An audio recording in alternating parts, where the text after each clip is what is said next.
I went casually strolling through the dank aisles of the dollar store. I didn't run into any screaming toddlers with space buns this time, or any overly friendly Dollar Tree employees. This time it was just me, walking around in sweet solitude with mild anxiety, trying to find cheap things to give a makeover to. There's so many things at the dollar store, but so many of them just aren't viable options. There's this one channel, Bargain Bethany. If you're into dollar store stuff, you probably already know about her. She's been doing Dollar Tree stuff for years, and she comes up with these crazy creative ideas. If I could just be half as creative as she is, I would be so happy. I'm not anywhere near that level yet, but, you know, yeah. So with my Dollar Tree haul, I'm gonna be making some creepy cute things today, and some things that are just straight up adorable. I know, it's shocking.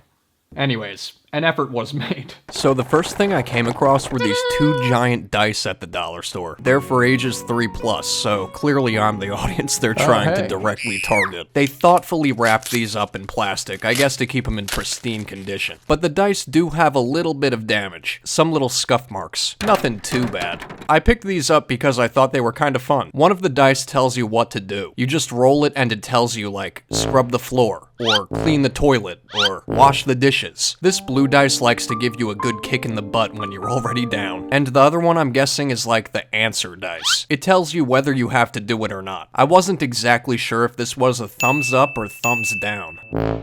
I'm going with thumbs down. To start off, I'm painting the dice yellow. They were surprisingly very easy to paint. It did take a few layers to get them to a solid yellow color. I'm guessing that's because the foam kinda sucks up some of the paint. So here they are all painted. I think they look nice. It's a good base to build off of. I'm planning on turning this one into the zombie bunny. I thought it would be cool to have like little characters stuck in cubes. I like the look of them being geometrical. Geometry. I like geometry. I'm not recreating the whole character, more just the top half of him. I guess I could have added his feet if I really wanted to, I just didn't. For the brain, I painted it on instead of puffy painting it this time. The zombie bunny is probably one of my top favorite squishies I've ever done. I love the concept and I love how he turned out. I just love everything about him. Plus he has this zoned out, zombie-like expression, almost like he's having an existential crisis. And I find that relatable. The zombie bunny has these like black things on the sides of his face. I have no idea what they're supposed to be. I originally thought about making them 3D on the dice, maybe with like a spare squishy part. I didn't have any squishy parts that would work for him though, so I just painted them on, which I honestly don't mind. It makes the cubes look more dicey, and I kinda like that. Adds character. I gave him the same stitches, the same highlight. Since it is a dice, I thought about leaving out the ears and keeping it just as a cube, but ultimately I decided the ears and carrot stab wound are necessary additions. I cut the ear out of felt and hot glued that on. I also went around and added blood splatters with puffy paint. For the squishy version, I had the carrot next to the ear. It's kinda like two ears. One of them is just replaced with a carrot. For the cube version, the brain is off to the side, so the placement, the proportions, they're a little off. I had to make some design choices based on his cube form. It's not the exact same as the squishy version, but I think it's close enough. The zombie bunny was a character I've done in the past. For this cube, I've decided to make a new character. She's not necessarily evil, more my derpy, silly style. She's a chick inside of an egg, and they're trapped in cube form. I started painting the chick's egg in Posca. I love Poscas. They're my go-to. But things were looking a bit streaky, so here I am, actively trying to hide the streakiness by going over it in regular acrylic paint. She's got some wonky eyeballs and an eyelid. Nothing says lunatic like crazy eyes. Oh, hey. The eggshell was looking too simple. I wanted to add some character to it, so I added some blue dots. It's not a typical chicken egg. It's actually a dinosaur egg. How she ended up in a dinosaur egg is a mystery to me, but here she is. I hot glued a little poof of hair up top to complete her look. The next thing I picked up at the dollar store is this speech bubble. It's meant for decor. It even has a little hook in the back in case you want to hang it. That's fancy. And it comes with a very inspirational message. Monday should be optional. When you work from home, you realize how blissful Mondays are. It's so quiet, so nice. On the weekend, this place is a madhouse. A lot of you guys have reassured me that pink is very evil as they come. I don't know if I agree. I'm still on the fence. But for today, baby pink is evil. Sure, why not?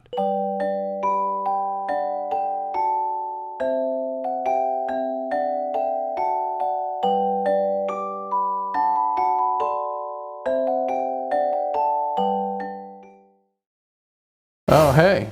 I'm sketching out a little character on it. It's a worm with big googly eyes that pop out of his head. The eyeballs are way oversized compared to him and his little teeny tiny arms. He's a happy little guy, just slugging his way through life. I wanted him to look absolutely adorable. A super cute pink slimy worm. As he slides through life, he leaves behind a trail of slime. That's what this is. It almost looks like he's bleeding out. It's a speech bubble, so I figured it should say something. I promise I know how to spell. I just wanted a text field for this decor piece. I based this one off a shirt that Jonan Vasquez had some time back. It was like a cute little whale, I think. Unfortunately, I can't find that shirt anywhere, so I decided to make my own version. It's very simple, I realize that, but I think sometimes things are best left simple. I painted this music jewelry box thing sometime back, and I made these really cool funky spider webs, which I loved. I then stenciled on spiders, which were a disaster of the highest magnitude. I have so many regrets in life. Someone mentioned it would have been better if I had left the spiders off completely, and I agree. I just didn't want it to be left that simple because I was scared people would say I didn't add enough to it. So today I've decided to embrace simplicity. I'm not just adding things for the sake of adding things. I also picked up Mickey and Minnie from the dollar store. They're little mini Tsum Tsums.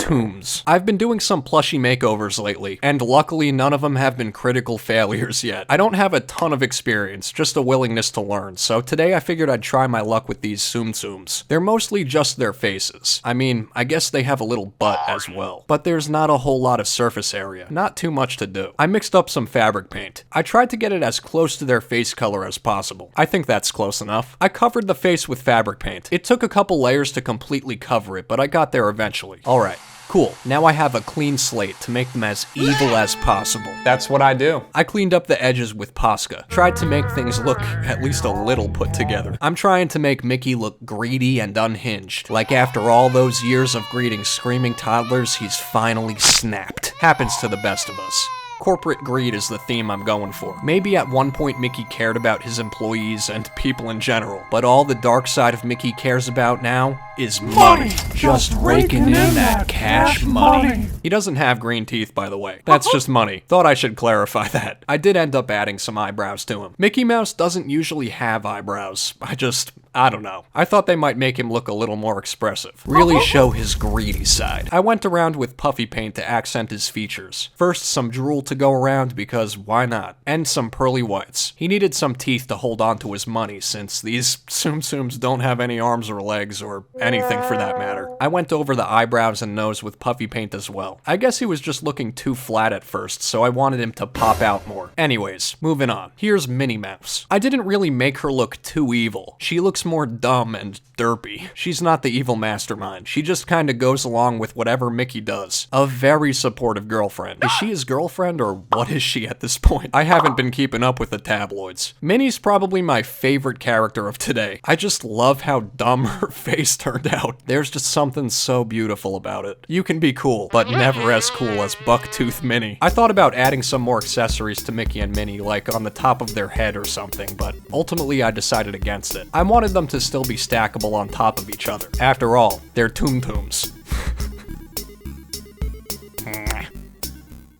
Click on the next video if you don't want Bucktooth Minnie to bite your esophagus.